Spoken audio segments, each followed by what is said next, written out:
Before the world learned of the severed hands in King Leopold's Congo, or the haunting killing fields of Cambodia, the British Empire conducted a near-perfect experiment in human erasure at the very edge of the world. This was Tasmania, or as the colonizers called it, Van Diemen's Land. Today, this island is celebrated as a pristine wilderness paradise, a place of rugged beauty. But if you listen closely to the wind whistling through the ancient eucalyptus trees, you will hear a different story. You will hear the silence, a manufactured, artificial silence designed to bury a crime. Over 200 years ago, this island was the vibrant home of the Palawa people. They were one of the oldest isolated cultures on Earth, thriving in harmony with this land for an incredible 40,000 years. They survived ice ages and the rising of the seas. Yet, in less than a single decade, from 1824 to 1832, their world was systematically incinerated in a conflict history remembers as the Black War.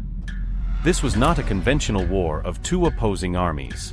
It was a high-stakes manhunt, legalized by the colonial state. It was a war where ancient guerrilla tactics met the flintlock musket, and where the insatiable greed for land met the desperate willpower of a people fighting for survival. The catastrophe began in 1803. The British fleet did not anchor in these frigid waters to seek freedom or build a utopia. They came to build a prison.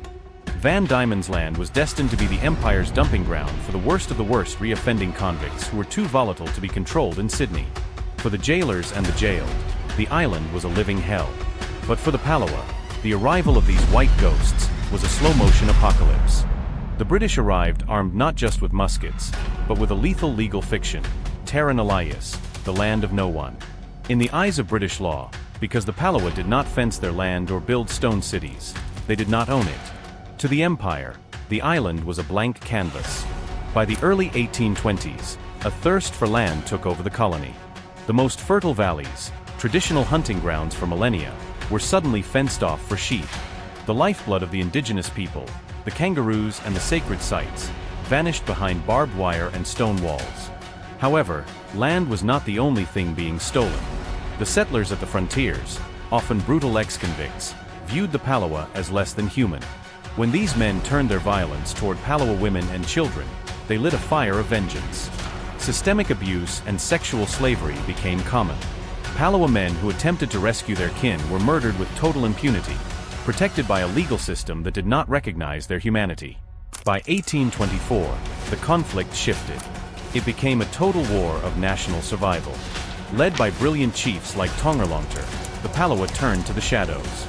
They became masters of guerrilla warfare, moving through the dense bush with a speed that terrified the British.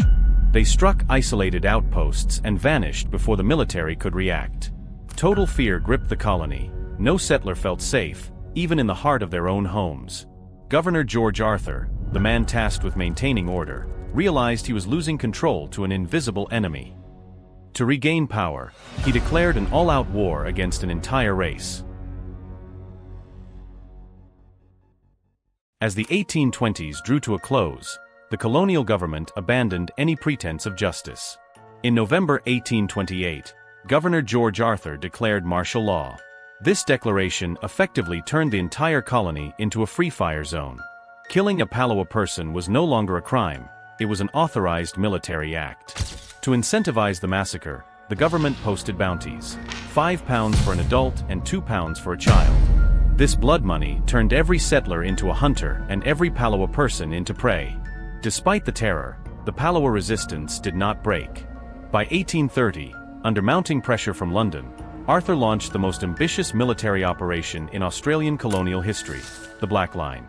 Arthur mobilized nearly every able-bodied white man on the island, around 2,200 people, including 500 professional soldiers and thousands of convicts promised freedom for their service. Their mission was to form a massive human chain stretching for dozens of kilometers, sweeping the island to drive every remaining Palawa person onto the Tasman Peninsula. For 6 weeks, this line moved through rugged mountains and freezing rain. The cost was staggering, equaling half the annual budget of the entire colony.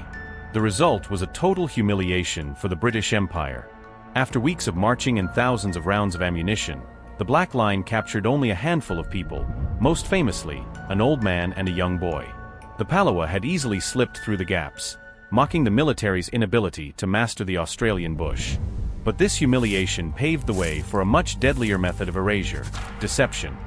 Governor Arthur hired George Augustus Robinson, a missionary who styled himself as the protector of the Aborigines. Robinson's mission was to convince the remaining Palawa to surrender using indigenous guides, including the famous woman Truganini. Robinson made grand, hollow promises. He told them, if you leave your ancestral lands, you will be given food, clothing, and protection. Exhausted by years of war, starving, and mourning losses to European diseases, the final 200 Palawa accepted. They believed they were going to a temporary sanctuary. They were wrong. They were taken to Flinders Island, a barren rock in the Bass Strait. Their settlement was called Waibalena, meaning black man's house. But Waibalena was a concentration camp in disguise. Robinson enforced a brutal civilization program. They were forbidden from using their original names and forced to take English ones. They were banned from speaking their native languages and compelled to wear restrictive, itchy European clothing. They were forced to attend hours of Bible study every day, listening to the religion of the men who had stolen their world. The sudden change, the poor diet, and the crushing weight of homesickness killed them faster than any musket. A sickness of the soul took hold. Influenza and pneumonia swept through the camp. They died in despair, staring across the water at the mountains they would never see again. By 1847, only 47 survivors remained. To the British Empire, the Aboriginal problem was solved.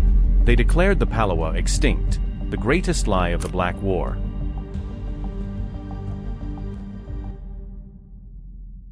To understand the Black War is to understand the very architecture of state-sanctioned genocide. Modern historians recognize three distinct components in this intentional attempt to destroy a people. First, legal dehumanization. Through the doctrine of terra nullius, the state stripped the Palawa of their right to exist before a single shot was fired.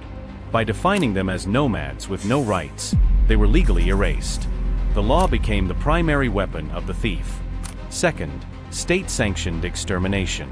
The declaration of martial law and the bounty system turned the colony into a killing field. This was the first time a British governor officially legalized the killing of indigenous people to clear land for a specific industry, the global wool industry. The Palawa were seen as pests to be removed for sheep. Third, cultural and physical liquidation. Waibalena was the final solution. By removing them from their sacred land and stripping them of their language, the British intended for the Palawa to vanish from the pages of history itself. In 1876, a woman named Truganini passed away. The colonial government, eager to close the book on their crimes, declared her the last Tasmanian. Her death was used as a final period. If no one survived, there was no one to compensate, and no one to tell the true story. Truganini's remains were even displayed in a museum for nearly a century as a scientific specimen, a final indignity that ignored her dying wish to be cremated and scattered at sea. This extinction myth allowed generations of Australians to believe the Palawa simply faded away due to natural causes. It was a lie designed to protect the conscience of the colonizer. But the Palawa never truly disappeared. They survived through the strength of women who had been kidnapped by sealers on remote islands. In the face of total destruction, these survivors kept their culture, their stories, and their bloodlines alive in secret. Today, that silence is finally being broken. The Palawa people are still here, and they are stronger than ever. They have fought legal battles to reclaim their ancestors' remains from museums worldwide. They are reviving Palawakani, a language once thought dead. They are walking back onto their ancestral lands, not as ghosts, but as the rightful owners. The story of Tasmania is a brutal reminder of the cost of colonial civilization. It is a testament to how a 40,000-year-old culture can be pushed to the brink by greed and systemic racism. But more importantly, it is a story of unimaginable resilience. Even when faced with the full might of the world's greatest empire, the human spirit found a way to endure. The silence on this island is finally over. Thank you for joining us on this journey into one of history's darkest corners. The concept of terra nullius, the idea that a land is empty because its people don't live like you, still has impacts on indigenous rights across the world today. What are your thoughts on how we should address these historical silences? Share your thoughts in the comments. Don't forget to like and subscribe to help us keep telling the stories that history tried to bury. Until next time.